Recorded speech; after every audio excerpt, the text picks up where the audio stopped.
Breaking news. తెలంగాణకు సంబంధించి స్థానిక సంస్థల ఎన్నికల నగారా మోగిందని చెప్పొచ్చు. కొద్దిసేపటి క్రితమే ఎలక్షన్ కమిషనర్ ఎవరైతే రాణి కుమిదిని ఉంటారో ఎలక్షన్ డేట్స్ కూడా ప్రకటించడం జరిగింది.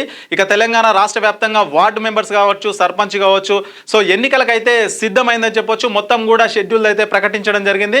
మొత్తం స్థానిక సంస్థల ఎన్నికలు అంటే వార్డు మెంబర్, సర్పంచ్ మొత్తం 3 దశల్లో ఎలక్షన్స్ కంప్లీట్ చేస్తామని అయితే చెప్పారు. సో ఆ తేదీలు ఎప్పుడు నామినేషన్ల ప్రక్రియ స్టార్ట్ అవుతుంది, ఎప్పుడు పోలింగ్ ఉంటుందని అయితే ఒకసారి అయితే మనం క్లియర్గా చూద్దాం. సో ఈ ఎన్నికలు మొత్తం 3 దశల్లో నిర్వహిస్తామని చెప్పేసి ఇప్పటికే ఎలక్షన్ కమిషన్ అయితే చెప్పడం జరిగింది. మొదటి దశ ప్రక్రియ ఏదైతే ఉందో నవంబర్ 27న, అంటే ఈ రోజు అయితే నవంబర్ 25. సో రేపు కాక ఎల్లుండి నుంచే మొదటి దశ నామినేషన్ ప్రక్రియ ఏదైతే ఉంటుందో అది స్టార్ట్ అవుతుంది.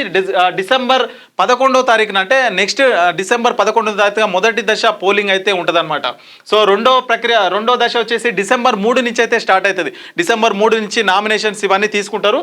డిసెంబర్ 14వ తారీఖున పోలింగ్ అయితే నిర్వహిస్తారు. అంటే రెండో దశకు సంబంధించి డిసెంబర్ 14న అయితే పోలింగ్ నిర్వహిస్తారు. సో ఇక మూడో దశ చూసుకుంటే డిసెంబర్ 6 నుంచి అయితే ఈ ప్రక్రియ జరుగుతుంది అనమాట. 6 నుంచి నామినేషన్లు అయితే తీసుకుంటారు. సో ఇది డిసెంబర్ 17వ తారీఖున ఎండ్ అయిపోతుంది. డిసెంబర్ 17వ తారీఖున పోలింగ్ ఏదైతే ఉంటుందో మూడవ దశ పోలింగ్ అయితే కంప్లీట్ అయిపోతుంది. మొదటి దశ వచ్చేసి డిసెంబర్ 11, రెండవ దశ డిసెంబర్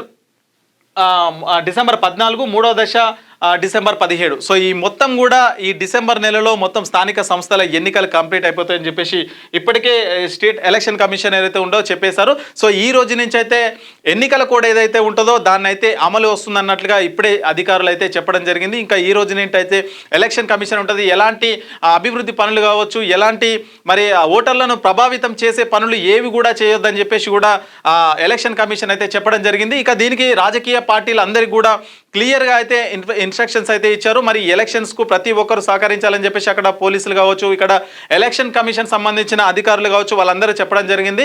ఇక బీసీలకు సంబంధించి చూసుకుంటే పార్టీల పరంగా, అంటే పార్టీ పరంగా వార్డు అట్లాగే సర్పంచ్లకు అయితే 42% సీట్లు ఇస్తామని అయితే ఇప్పటికే చెప్పారు. ఇది కేవలం వార్డు సర్పంచ్ ఎన్నికలు మాత్రమే. ఎంపీటీసీ, జెడ్పీటీసీ ఎన్నికలు అయితే ఇప్పుడైతే ప్రజెంట్ అయితే జరుగుతలేవు. ఇది కేవలం వార్డు అట్లాగే సర్పంచ్. సో ఆ రోజే ఉదయం నుంచి మధ్యాహ్నం వరకు అయితే పోలింగ్ ఉంటుంది. దాని తర్వాత అయితే రిజల్ట్ అయితే ప్రకటిస్తారు. సో ఉప సర్పంచ్ని కూడా అదే రోజు ఏదైతే పోలింగ్ అయితే జరిగి రిజల్ట్ అయితే బయటకు వస్తాయో ఆ రోజు అయితే ఉప సర్పంచ్ని కూడా ఎన్నుకోబడతారని చెప్పేసి కూడా ఎలక్షన్ కమిషన్ అధికారి అయితే చెప్పడం జరిగింది. సో ఇక మొత్తం కూడా 3 దశల్లో ఈ స్థానిక సంస్థల ఎన్నికలు ఏవైతే ఉంటాయో వాటిని అయితే నిర్వహిస్తామని చెప్పి మొదటి దశ డిసెంబర్ 11, రెండవ దశ 14, మూడవ దశ డిసెంబర్ 17. సో ఈ డేట్లు అయితే ప్రకటించడం జరిగింది.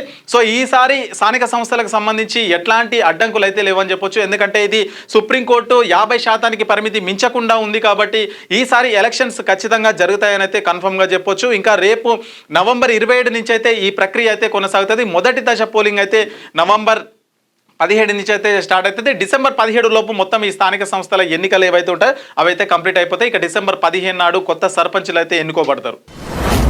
మీ వ్యాపారం అభివృద్ధి కావాలని కోరుకుంటున్నారా? అయితే వెంటనే క్యూనస్ని సంప్రదించండి.